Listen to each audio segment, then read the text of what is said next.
Hello everyone, it's Danielle here, and today I'm here to start a little series.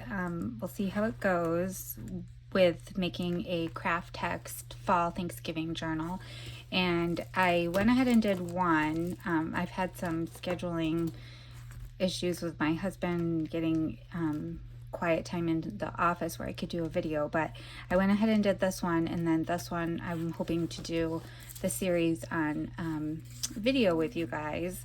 So if you're wanting a fast forward version, Karla did do a series on Kraft-Tex journals. If you want to check out her YouTube, I'll link it in the description box. I'll link her channel in the description box, so if you don't want to wait, you can always go check that out. You know, we all do it slightly different, but she has a good series for sure. So this version is a pretty small. It's about 6 1/4 by 5 inches, and it's pretty stuffed. It's just about done.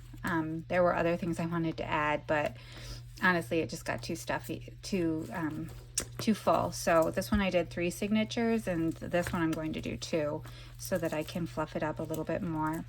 And this one will also have a charm tassel. I cannot do the charm tassel tutorial on YouTube because I took Johanna Cloth's tutorial. It was like a PDF, I think, or a written tutorial on how to attach these little tassel charms.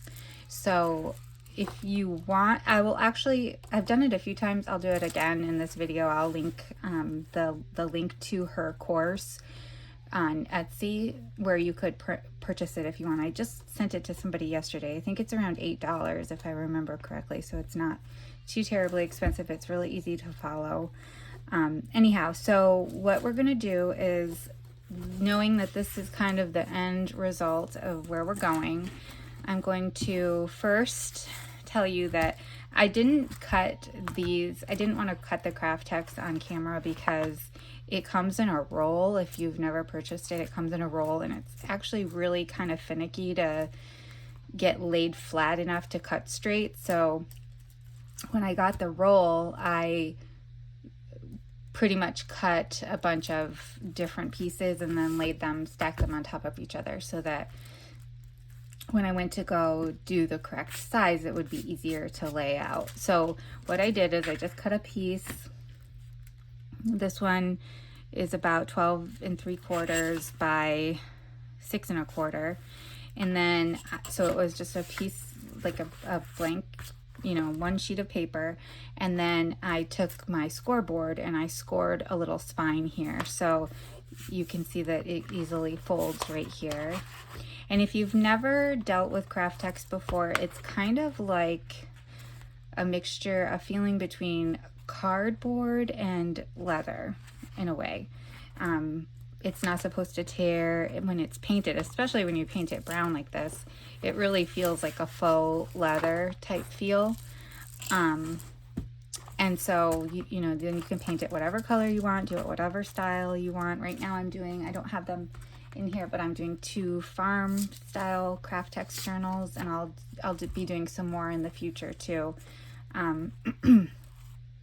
Definitely maybe some Christmas ones, and then if I have time before making Christmas ones, I'm planning to do some more girly type Kraft-Tex journals. But anyhow, basically, so this is the image that I picked for this one.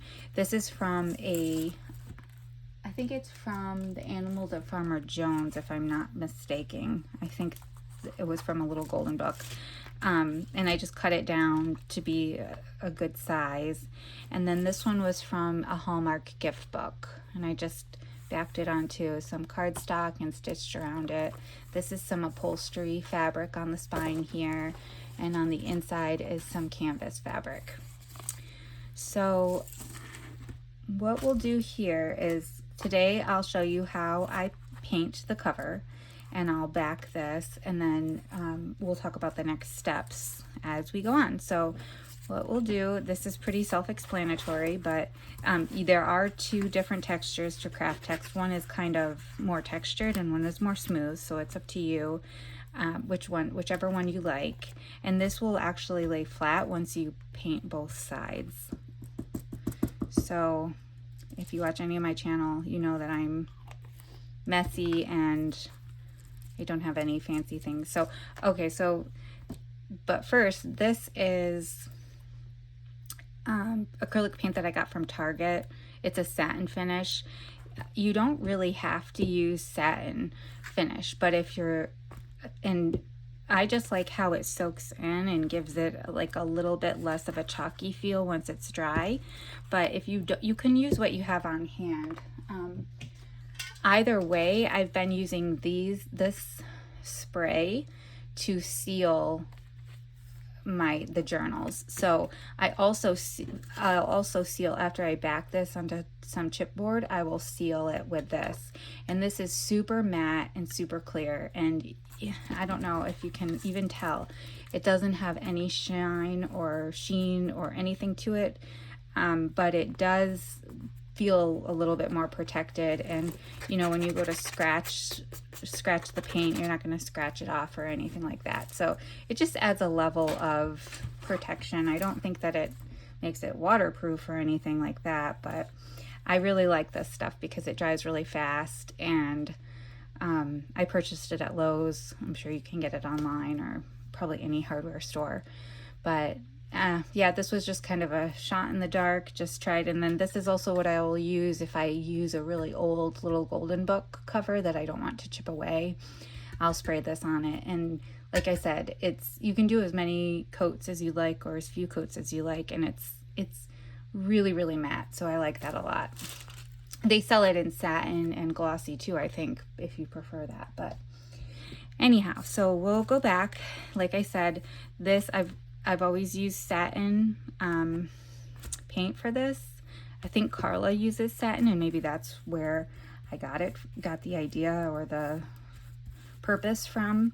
But I'm pretty sure, especially if you're going to coat it, you can use whatever paint you like. If you're not going to seal it, I would definitely use satin or even like a multi-purpose paint. So because I'm painting this brown, I am not putting a layer of gesso over the Kraft-Tex. If I were painting it any other color, I would put a layer of gesso underneath. And you know, the gesso, I have black or white. I guess I could have used black, but I'm probably ending up using more paint than I would need to, but this paint is so inexpensive that I don't think it's much more expensive than gesso. And it's brown background. So I just figured we'd just go with the brown background and save myself a step. So for the layers, the only thing I really have to say about this is I always paint each layer in a direction. Like this one, I'm going like horizontal landscape way instead of vertical like this. And the next coat I'll go vertical. And the reason for that is when it dries and you look at it, you won't see any brush marks. You will see a little bit of texture, like a grid type texture slightly, but you won't see brush marks. And so I would rather, and this is really, if you guys have ever painted like a cereal box or something like that, you kind of probably know what I mean, because it doesn't soak in as well as this material, or it doesn't absorb it as well. But let's move my image out of the way here. But it's, you know, it's one of those things, it's probably a really minute detail, but I'm showing you what I do, so that's what I do. I do one way, and I do brush over it a lot because it helps it thin it out and helps it dry faster. Whoops, I'm getting into my paint here. was trying to make sure I was in frame and got right into my paint. Lovely. That's okay.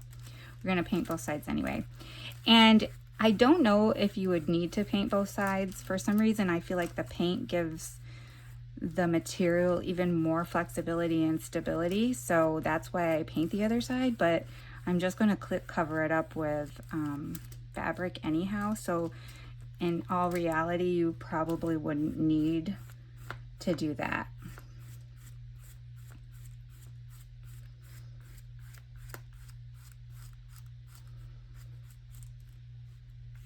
And if you can, you probably can't tell with the camera, but it's already starting to soak in and dry over here. So it does go really, really fast, which is really nice. And if I weren't on video, I would have my heat gun out and just kind of push along the process if I didn't want to wait.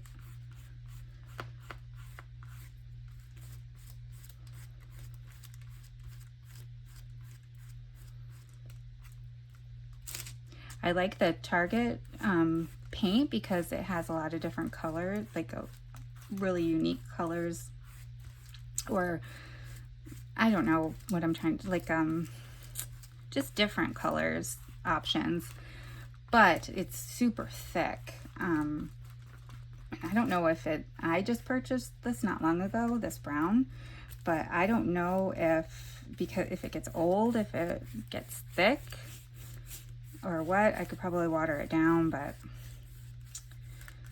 I don't imagine myself using a whole lot of brown, so I don't mind. Like, just for these two little journals, I'll have used almost all of this bottle of brown paint. That's how thick it comes out.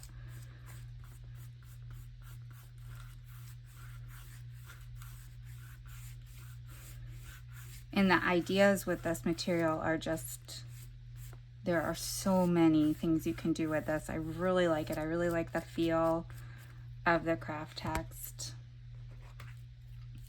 I don't know, it's just when you go to fill it, when you fill the journal, it's so flexible that it will just expand. Like, you don't get as much alligator mouth if you fill it all the way up. It just kind of expands with you. And it allows for you to design your own cover completely, which you could do with, you could do this exact same thing with cracker boxes or cereal boxes, any kind of chipboard. So this is the textured side, and it will soak up more paint. I don't know if you guys can tell that, but it does soak up more paint.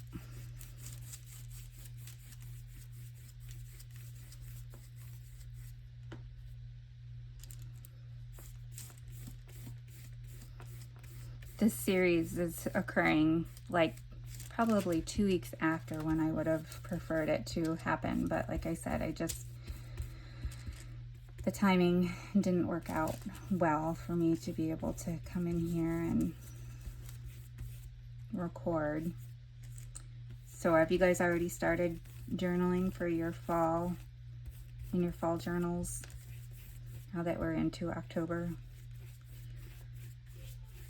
I'm sure I've talked to some of you guys before in the comments or something, Messenger. I am not at a stage in my life where I can have the time to journal my personal journals like by the month, but that's where I would like to be. I would love to be able to just almost like a diary type thing to journal, just have journals like an everyday journal, not necessarily a holiday theme journal documenting, but I would just be setting myself up for disappointment because I do not have the time to do that right now. Someday I will. What about you guys? Do you like to do holiday journaling or everyday journaling? I'd love to know, like, scrapbook style. I'd love to know, like, what the people who watch my videos, what they like to do.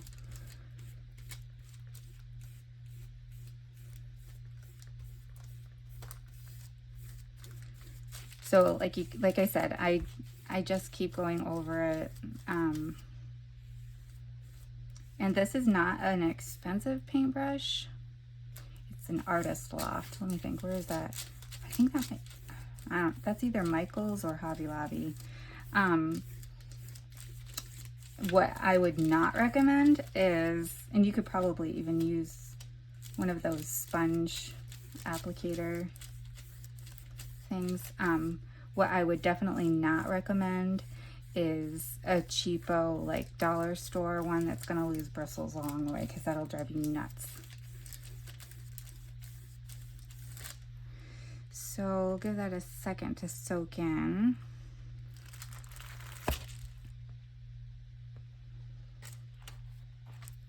And come over here, and you just want to make sure you're not pooling paint anywhere as you do side to side.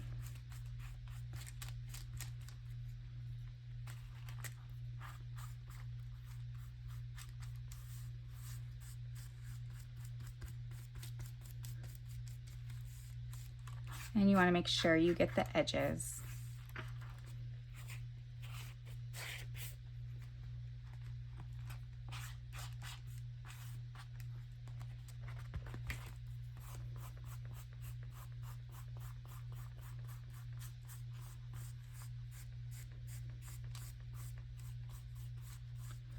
All right, so I'm going to pause this and let this dry and do another coat, and I will be back for the next step. Okay, so I have the cover painted, both sides. This is the side that is more smooth and the side that I am going to put the fabric over.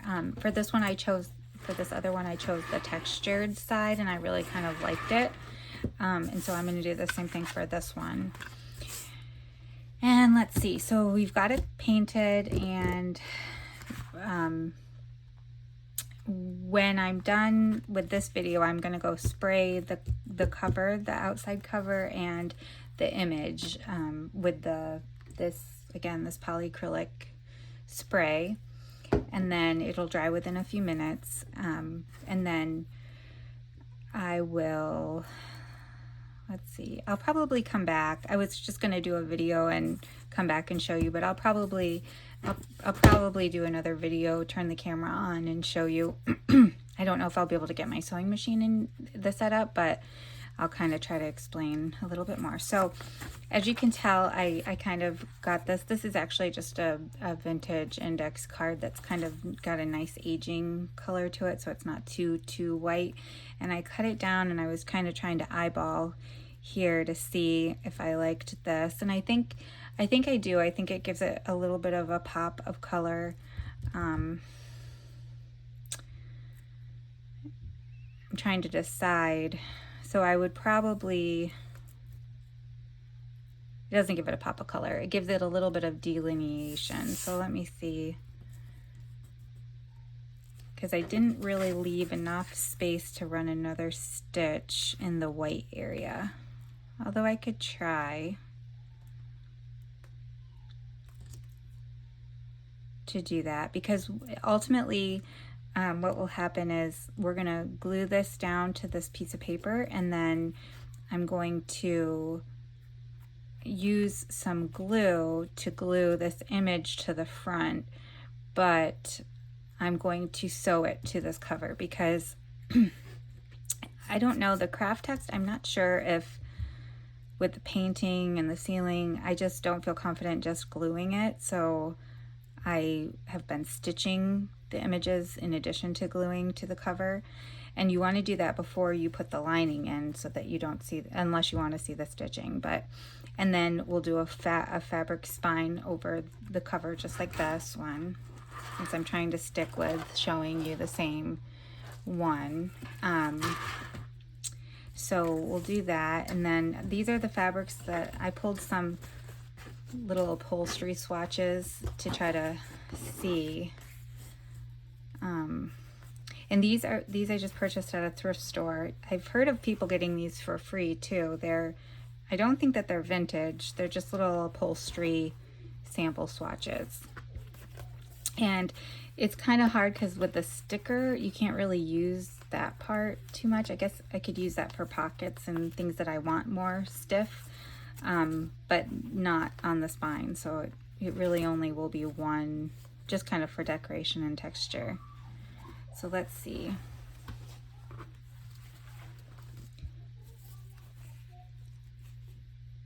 There's that one. This one's going to be way too bright and busy, so that doesn't really match in my opinion.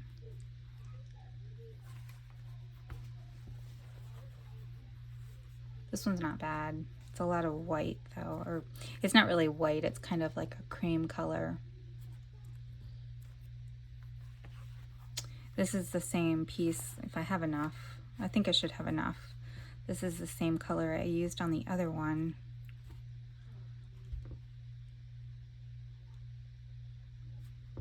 It looks better to me than it does through the camera, or this green one.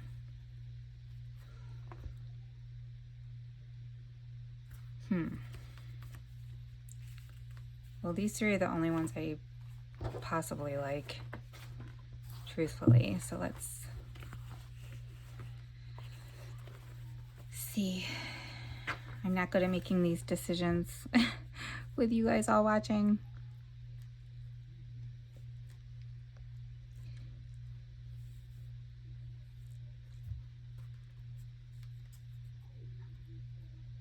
It's not bad. This is too bright. The turkey green is a little bit deeper.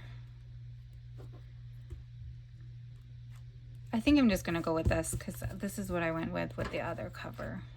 So we'll just go with that. And this wax linen thread that I have matches that fabric identically. So that's kind of cool. All right, so set that aside, and I'm just gonna use a glue stick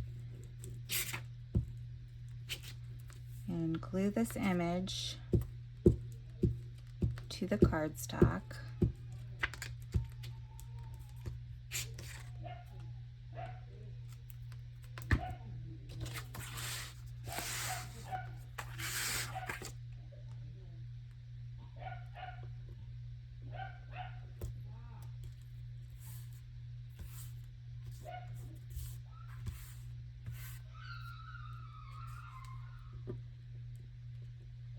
Get it mostly even. And then, like I said, I'm gonna go and spray this as soon as it dries with the spray. I'll spray both of these, and I will be back in the next video to kind of continue on, and I'll see you then. Have a good one. Bye.